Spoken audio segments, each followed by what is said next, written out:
When my son spent his first days in the NICU, I sent one plea to the family chat. Please visit. My mom replied, "We're busy, it's not a good time." Hours later, she posted dinner party photos. A month later, still sleeping in a plastic chair beside my baby, my phone buzzed with 911 missed calls from sister. "It's urgent. Call back." Without thinking twice, I didn't want to be strong anymore. Not after the contractions hit early and hard in the middle of a regular Tuesday. Not when I was rushed into an operating room with blinding lights and masked faces. Not when I woke up hours later and was told my son was in critical condition. I didn't want to be the woman who always handled everything, who smiled through chaos, who figured things out while everyone else leaned on her. I just wanted someone to lean on. The NICU isn't a place anyone imagines when they think of birth. It's all machines, quiet alarms, and too many wires. No balloons, no celebration, no photos sent to group chats. Just silence, tension, and the constant fear that the next hour might bring something worse than the last. My son was barely 4 pounds, a tiny, perfect thing inside a glass box. I wasn't even allowed to hold him at first. I just sat there with my hand inside a small opening, touching his foot while pretending I wasn't falling apart. That first night I didn't cry. I didn't sleep. I watched his chest rise and fall and listened to the soft rhythm of the monitor beeping, afraid it might stop. Around dawn, I picked up my phone and opened our family group chat. The same chat where my mom sent memes and my sister dropped updates about her dating life. I didn't try to sound strong. I wrote exactly what I felt. "Please come. I need you. Just visit." That was it. No emojis. No explanation. I thought it would be enough. My mom read the message almost instantly. I saw the little read checkmark, then nothing. I told myself she was probably calling my dad, figuring out how to get here. Maybe she was already on the way. An hour later, her reply came in. "We're busy, now's not a good time." I stared at it. Read it 3 times. Then 2 hours after that, she posted a photo. Her and my dad at some trendy-looking restaurant, full glasses of wine, smiling like nothing existed outside of that frame. The caption said something about a well-deserved date night. There was nothing about my son. Nothing about me. I didn't reply. Neither did anyone else. My sister Amy didn't even react to the message. No thumbs up, no sad face, nothing. She always had an excuse: her job, her boyfriend, her anxiety. And I always gave her space. I thought maybe this time would be different. Maybe she'd surprise me. But the silence just grew louder. Chris tried. In his way. He brought snacks, rubbed my shoulders, asked how I was. But I could tell he didn't know how to carry any of it. He stayed for a bit, then left. Every night. And I stayed. My grandparents came. Not because I asked, they just showed up. They didn't try to cheer me up or say things like, "It'll be okay." They brought thermoses of soup and sat beside me, holding space in a way no one else had. When I fell asleep in the chair, my grandma covered me with a blanket from her car. When I couldn't talk, they just stayed quiet with me. They didn't need instructions. They just loved. The days turned into weeks. I stopped expecting anything from my family. The only thing I kept doing was showing up for my son. Reading him stories through the plastic. Singing quietly even though I wasn't sure if he could hear. Nurses started calling me the strong one. I wanted to tell them how wrong they were. And then 32 days in, at 3:11 a.m., my phone buzzed so hard it fell off the plastic tray beside me. The screen was lit up with notifications, missed calls stacked on top of each other, all from Amy. 91 of them. And one message. "It's urgent. Call back." I didn't hesitate. I pressed call. I had no idea that whatever was coming would change everything. Not just with her but with everyone. Amy answered immediately. No hello, no breath. She jumped in like she'd been waiting hours for me to call back. She said Mom had collapsed at home. Seizure, maybe a stroke. No one was sure yet. The ambulance had just left. Dad was falling apart. He was crying, panicked, asking how fast I could get to the ER. She said she didn't know how to handle it alone. That I needed to be there. I didn't speak right away. My son was finally asleep on my chest for the first time. No tubes, no machines, just his warm little body breathing in and out. I looked down at him, his skin soft and pink against the hospital gown they gave me for kangaroo care. I wanted to be present in that moment, not on the phone being dragged back into a place I barely survived getting out of. I told Amy I couldn't leave the hospital. She went quiet, then asked if I could come later, maybe tomorrow. I told her again no, I couldn't. There was a pause. I waited for her to acknowledge what I'd been through. Just something, anything, that sounded like understanding. Instead she said, "So you're just not going to help? Mom could be dying." That hit differently. I didn't yell. I didn't explain. I just said, "I hope she's okay." And I hung up. I didn't cry. I didn't even feel guilty. There was a kind of silence in my chest that felt almost like peace. I wasn't angry. I was done. In the next 2 days my phone kept lighting up. Calls, texts, voice notes. Updates from Amy. Mom was stable, they were doing tests, Dad was a mess, the hospital food was awful, could I at least talk to him? Could I call her back? Could I be there? Every single message had the same theme. We need you now. We're overwhelmed. Come fix it. No one asked how my son was doing. No one asked how I was holding up after a month of living in a chair. No one mentioned the message I sent asking for help. No one said sorry. Then she sent it, the text that made everything inside me go cold. I know things have been tense, but we have to come together now. We're still a family. Tense, that's what she called it. I thought of the night I sent the message from the NICU asking them to come. How Mom replied, "Tow's not a good time," before posting dinner party photos. How Amy hadn't even responded. And now suddenly we were a family again. Because they needed me. That was the moment something clicked. I didn't reply. I didn't even open the messages after that.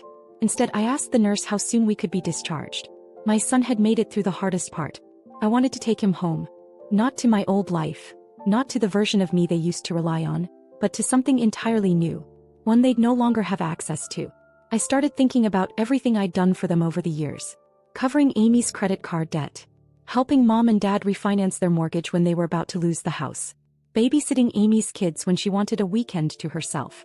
Driving 2 hours to take my mom to appointments when she didn't want to go alone. I remembered every time they said, "You're the strong one," while quietly draining every ounce of strength I had. It was time they learned what it looked like when I stopped showing up. The next day I deleted the group chat. I didn't announce it. Just hit leave group, and turned my phone face down. That night I told my grandparents everything. Every single thing that had happened, not just in the last month but over years. The pattern, the guilt, the exhaustion. They listened. Then my grandpa nodded once and said, "You're not wrong, Hannah. Not for any of it." My grandmother added, "They made their choices. Now you get to make yours." And I did. But what came next they never saw coming. Not Amy. Not my parents. Not even Chris. Because this time I wasn't just walking away.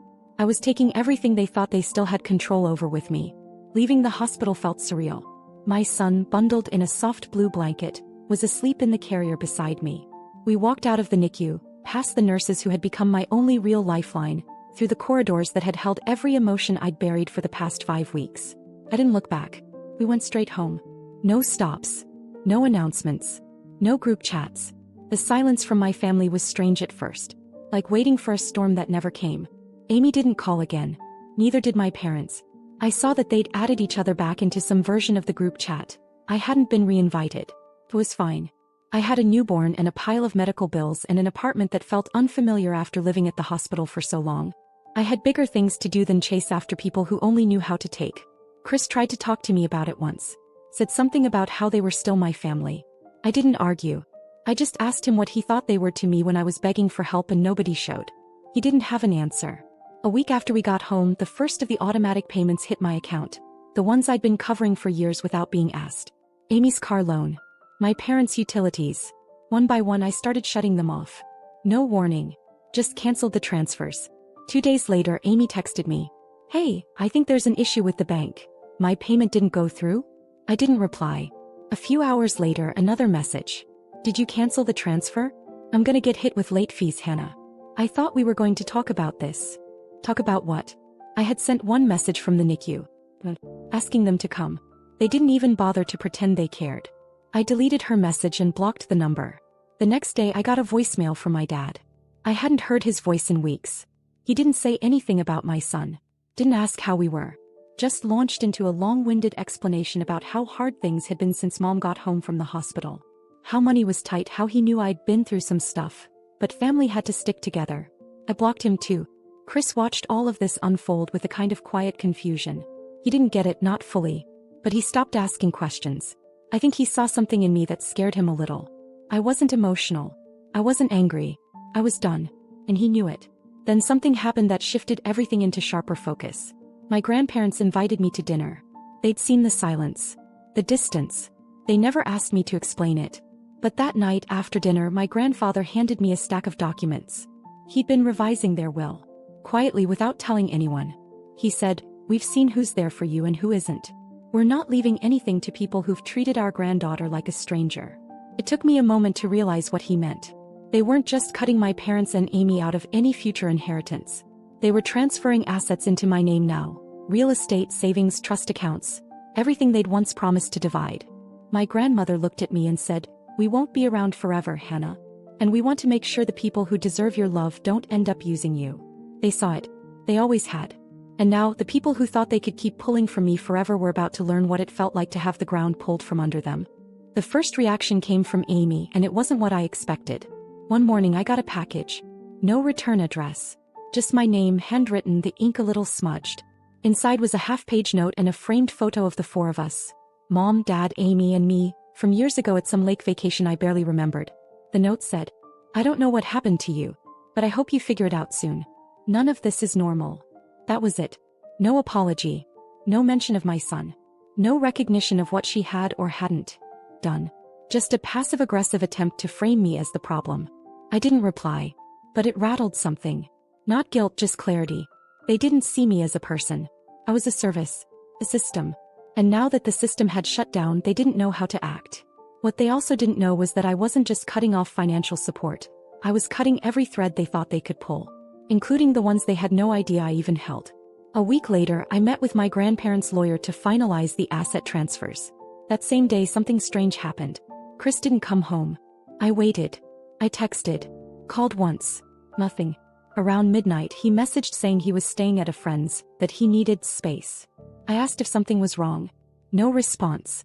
By morning, I figured it out. My parents had reached out to him. I don't know how, maybe through his sister, maybe directly. But they had. And instead of ignoring it, he listened. He came back 2 days later acting weirdly calm, like nothing had happened. Sat on the couch, said he thought we should talk. "I know this is going to upset you," he started, "but I think you're being a little extreme. They're still your family." I just stared at him. He continued, said he talked to my mom. She was ashamed, apparently. Didn't know how to fix things. He said Amy felt attacked. That they were just trying to reconnect. That's when I realized they had gotten to him because they couldn't get to me. Chris said he wanted us to think about our son. About growing up without grandparents, without cousins, without the family he deserved. He said forgiveness was strength. That maybe I'd taken things too far. I didn't argue. I didn't cry. I just asked one question. Did they ever ask how our son is? He blinked. Thought. Then said slowly, "No." But that was enough. Later that night, when he went to shower, I opened the shared bank account and removed access. I moved what was mine. He still had his own accounts. I didn't take from him. But I wasn't going to wait for the manipulation to grow roots. Chris wasn't cruel. Just weak. And weak people make dangerous allies when you're trying to protect something precious. 2 days later, he left again. This time I didn't ask where he was going. But something even more unexpected happened the following weekend. I got a call from an unknown number. I let it ring out. Then it rang again. And again. I picked up, ready to hang up. But the voice on the other end stopped me. It was a woman I didn't recognize. Her name was Leah. She said she used to work for my father. And then, after a pause, she said, "I think you should know something. He's been telling people he's suing you." At first I thought it was a bluff. My dad threatening to sue me? For what? Emotional distance. But Leah, the woman who used to work for him, told me more. "He's telling people you manipulated your grandparents," she said. "That you turned them against him. That they were coerced into changing the will." I didn't even know whether to laugh or feel insulted. My grandfather had been managing their estate since before I was born. No one coerced him. And even if I wanted to, there was no version of reality where I could tell that man what to do with his money. I thanked Leah for the heads up. She said she'd quit 6 months earlier because she couldn't handle how manipulative he was becoming. We hung up and I sat with it for a moment. Not hurt, not scared, just tired. Then I made 2 decisions. First, I called my grandfather and told him everything. Second, I cut the final thread. Up until that point, there was still one quiet way I'd been helping my parents. A private loan I'd co-signed 3 years earlier to help keep their business afloat. A low-interest, flexible term loan that they'd never fully repaid. I had the power to restructure or freeze it, but I hadn't. Out of guilt. Out of some old, broken sense of obligation. That same day, I contacted the bank and formally pulled my name from all co-signing obligations. They would now be fully responsible for repayment. Every month. No safety net. I also notified the loan officer about the situation and submitted documentation showing misrepresentation on their part. It triggered a reevaluation. Within 2 weeks, the business account was frozen for review. And everything changed. Amy called again from a different number. I didn't answer. She left a voicemail crying, not subtle crying but panicked, breathless sobs, saying I was tearing the family apart. That mom had broken down after hearing from the bank. That dad was devastated and felt betrayed. Then she said something that sealed it all. If you do this, we'll have nothing. Are you really okay with that? I deleted the voicemail. 3 days later, I got an email from their lawyer. It was short. One line. This matter is considered closed. No further action will be taken. I guess once they saw the will held up. Once they realized the inheritance was gone, the loan protection's gone, the business unraveling, they knew. They had no case. No leverage. Nothing. They didn't want me. They just wanted what I gave. Chris tried to come back once. Said he'd made a mistake, that he didn't know how bad it had gotten, that he wanted to be there for me and our son. But when I told him the new terms, full commitment, no contact with my family behind my back, full transparency, he hesitated. I told him to take that hesitation and pack it with the rest of his things. My son was learning to smile by then. He had no idea how close he came to being raised in a cycle of quiet emotional warfare. He just knew that he was loved. That he was safe. That his mother, tired or not, chose him first. My grandparents and I met one night in their garden. Quiet, simple, no drama. We talked about peace. About how loud silence can be when you finally step away from people who only pretend to love you when it's convenient. My family didn't just lose money. They lost the person who made their lives work. And this time they couldn't get her back. I always thought peace would feel like a dramatic moment. A triumphant breakthrough, maybe a perfect sunset or a final word shouted across a room. But that's not how it happened. Came slowly. Quietly. Looked a lot like routine. Sounded like breathing. It felt like waking up next to my son, his little hand resting on my collarbone, his breath warm and steady. There were no machines this time, no wires. Just a crib beside my bed and the kind of silence that doesn't feel empty. The kind that means nothing is about to fall apart. That's peace. But it came at a cost. And I paid every cent of it without regret. When I ignored my mother's letter, she tried again. This time through a mutual acquaintance, someone I barely spoke to from church. She told her to tell me Mom wasn't doing well. That they were worried about me. That the family felt pushed out and disrespected. I didn't respond. The last time I'd asked for them, I was sleeping in a plastic chair while my son clung to life. That door had closed for good. Amy went quiet too. I knew why. Without me, she'd lost the safety net. The loan I co-signed had shifted into full collection mode. It hit her credit hard. She'd spent years building her life on the assumption that no matter what she did, I'd still be there when the consequences came. He was learning now. As for my dad, after the lawyer dropped the case, I thought I'd hear from him. A call, a letter, something to reassert control. Instead, I heard from the bank. His business had officially defaulted on the loan. He tried blaming me, claiming I'd sabotaged him. But paperwork doesn't lie. Signatures don't disappear. Their world started cracking without me in it. But mine started to rebuild. I finally got clarity on my own finances. Organized, clean, unburdened by secret transfers and quiet guilt. I moved into a slightly bigger apartment with better light and a second bedroom I turned into a nursery. It's not fancy, but it's mine. Every lamp, every photo frame, every blanket was chosen because I liked it. Not because it was a hand-me-down. Not because it was free. Not because someone else told me I needed it. My grandparents helped where they could, not with money but time, love, stability. They never once pressured me to reconcile. In fact, my grandfather told me something one night that stuck with me. He said, sometimes cutting someone off isn't an act of anger. It's an act of self-respect. I think about that a lot. Chris has moved out for good. The separation was clean. Unemotional. He didn't fight me on anything. I think he knew he'd never really been in the fight to begin with. We didn't hate each other. We just ended. Some endings are like that. Slow burns that leave no fire behind. Now it's just me and my son. And I'm not scared. We wake up early. He smiles when he sees me. I read to him from books I picked out one by one. He's growing fast, curious, strong, already trying to pull himself up when I lay him on my lap. There's still a long road ahead. Single motherhood isn't easy. But every decision I make now, I make without fear of someone else's disappointment. I'm raising him to know love that isn't transactional. Support that doesn't come with strings. Family that means presence, not pressure. There are a few things I haven't shared yet. Details about something else that happened recently. Something small but unexpected.